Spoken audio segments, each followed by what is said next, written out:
on their white coat and they show up. No, you got to look clean. You know, you got to look presentable. One of the greatest CEO of the biggest company in the world that hires people for other companies, you know, it's an agency. He says 97% of people gets hired because of their look. 2 years later, he came back. He says, no, he made a mistake. 100% of people get hired because of their look. So it doesn't matter how smart you are. If you don't look clean, if you don't look presentable, you leave a bad impression. You understand? So you show up, you look good, you send your resume. You have to be very persistent. You know. Now when you make it to the interview, now this is where you really need to pay attention to what I'm saying. When you make it to the interview, understand that sometimes they do a phone interview. On the phone interview, you want to make sure there's no kids screaming.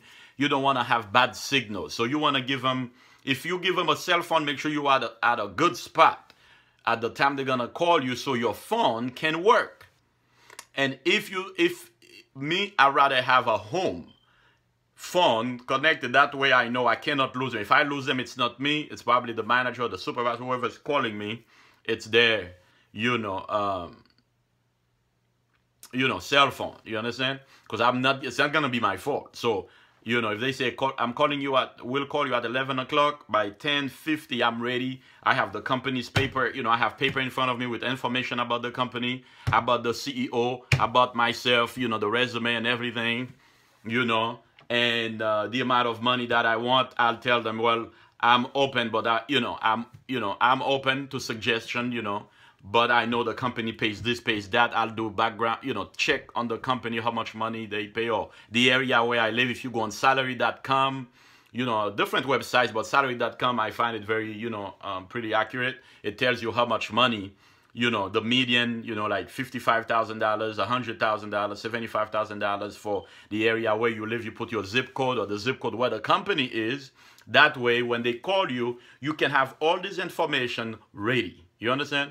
So if they ask you about the company, you tell them, on the phone, if it's a phone interview. But if you go in, you want to be able to tell them. You want to create rapport because people love to talk about themselves. Ask them questions. Don't just sit there and wait for them to talk to you. No, ask questions. When I go on an interview, I know I am the interviewee, right? Interviewee. So the interviewer is going to ask me questions, but I come with as many questions for him or her. I'll ask them, about how long they've been working, how much they love the company, where they grew up and things like that. I'll compliment them on their clothes, on their, perfume or, their handshake. You got to create rapport and ask them questions because people love to talk about themselves, You gotta get them to like you and trust you by asking them questions about their lives and everything. And now when they ask you, one of the questions or one of the things they like to ask is, if we hire you, or tell me what's good about you. Before they even come to that question, I usually tell them these 4 things. I'll tell them, these are the qualities that I have. Number 1, of course, I'll tell them that you will never have to tell me something more than once. You will never have to give me an instruction more than once. That's the first. Second, I'll tell them, I complete every assignment, everything you ask me to do, I will complete thoroughly. Every instruction you give me, I will complete. Third, I'll tell them that, I always tell them I'm a people person, I'm friendly, and I am. I've been working for 22 years in this country, never have any altercation with anybody at any jobs that I've ever had. Even if I don't agree with somebody, I will not be, screaming, talking, or talking rudely, I like to play around with, play with people and stuff like that, according to their personalities, So I'll tell them, the third thing I'll tell them is that I'm very agreeable. No matter where you put me to work in the company, I will not cause any trouble. I will be agreeable with everybody. I get along with everybody that I work with. And it's the truth, you know, and you want to do that. You want to make yourself very agreeable and be able to work anywhere in any department, in any company you work for, you know. So you got to love people, or at least accept them, you know. There are certain moral that everyone has, you know, that I have, but this is not about me. This is not about them. This is about the company that I work for, you know. So whether I don't like something you're doing when it comes to, you know, moral or the way people are living and things like that, as long as they do their job, and even if they don't do their job, it's not for me to fight them. You understand? It's not for you to fight them and scream and cause trouble. You know what I'm saying? So you keep your head, you do your job, you know, things like that. So I always tell them I'm very agreeable. And the fourth, I always tell them that I am easy to correct. I'm easy to direct or to correct. So if I did something wrong, you can tell me anytime and I will fix it quickly, you know, and swiftly. So that's, you know, once you go to the interview, once you explain that and you tell them these 4 things that you will never have to give me an instruction more than once. I get along with everybody I work with. I am agreeable, right? And I'm easy to correct, you know.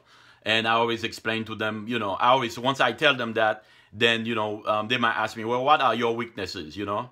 What are weaknesses? Well, I always say, everybody has weaknesses. I do understand that.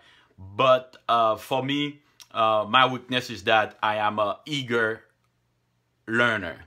I love to learn. So because of that, and that's true, I'm always learning. It don't matter where I work, I'm learning. I'm always learning to get better. I want to get better, you know. So my weakness is learning, because I love to learn so much that, you know, that sometimes I learn too much, you know. But you don't want to tell them, well, you know, the last person I worked with, I didn't like them, or I fought with them. You don't never want to talk bad about your supervisor, even if there was something you didn't like about them. You never want to criticize the company you worked for before. You know, you never want to do that. Basically, in a nutshell, that's it. You know, I mean, we could make it longer, but that's very important for you to be persistent when you're trying to get a job, because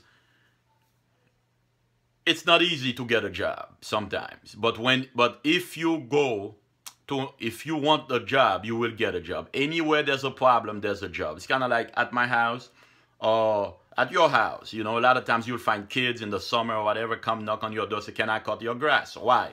Because they see that you need your grass cut. And they know you're going to pay them 15, 20, or 25 or 30. I don't know how much you'll pay, but sometimes I pay them $25, $30, kids, just to cut my grass. Because I'd rather them cut my grass than go around stealing or breaking things, you know, keep them busy. But the truth is, anywhere there is a problem, there's a job. All you have to do is fix it. Is come offer your service, and if they don't want to pay you, you can offer them a free cut, a free haircut, a free cut, you understand? Or a free something. Say, well, I'll do this, I'll do that, or I'll volunteer so you can see that, you know, that I'm good at what I do. It's very important for you to be hungry, for you to really want to work, because working is freedom. When you work, you have freedom. When you work, you have your own money, you know? And not only that, but you become better when you work, you know, because you learn by experience, you learn people, you learn different customer service skills, you know, people skills, you learn. So it's very important for you to do that. Now, for me to finish, I want you to understand that if you are not working, your job is to get yourself a job. Don't sit at the house, don't sit at home or at somebody else's house and chill out. Get up and do something. This is Coach David Halal, fearlessly and passionately pursuing his call and his destiny, teaching you from A to Z. Bye-bye. Don't forget to subscribe, like my videos, go on my website, www.